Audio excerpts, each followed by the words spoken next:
Солнце Сан-Диего уже прогревало бетон гаража, когда Эдвард Харрис, 63-летний механик с 30 годами опыта, пришел на свое последнее дежурство в городском автопарке. Его руки знали каждый двигатель, каждый провод и каждую гайку, но молодое руководство решило, что он слишком стар для современных автобусов.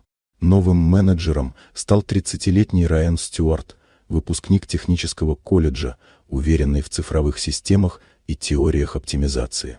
Он предложил Эдварду компенсацию и сказал, что отдел будет модернизирован.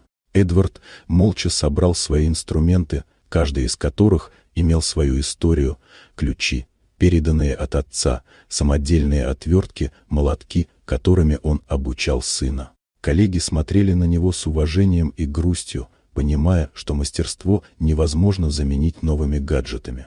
3 месяца спустя новые механики, Джейкоб и Майкл, пытались справляться с современными автобусами, но старые модели начали ломаться одна за другой. Компьютерная диагностика показывала, что все в порядке, но двигатели работали странно. Марсело и Карен, опытные коллеги Эдварда, поняли, что проблемы требуют именно его опыта. Эдвард открыл небольшую мастерскую дома.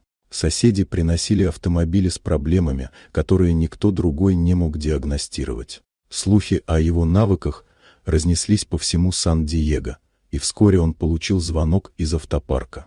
Старые автобусы ломались, а новые механики были бессильны. Он согласился помочь, хотя и не возвращался на постоянную работу.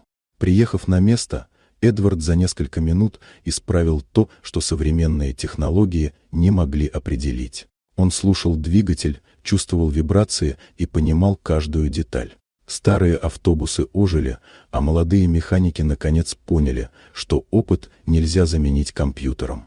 Эдвард стал консультантом, приходя 2 раза в неделю, чтобы учить Джейкоба и Майкла слушать машины, видеть то, что не фиксируют приборы. Его уроки выходили за рамки механики. Терпение, внимание и любовь к делу важнее любых технологий. Автобусы снова работали без сбоев, а руководство осознало ценность опыта, который нельзя купить.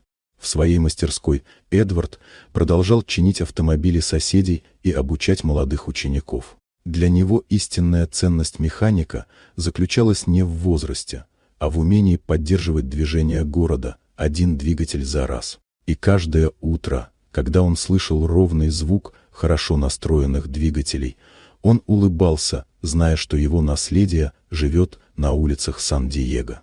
Вот такая удивительная история. Дорогие друзья, если вам понравилось видео, поставьте лайк, а также подписывайтесь на канал, впереди еще много интересного.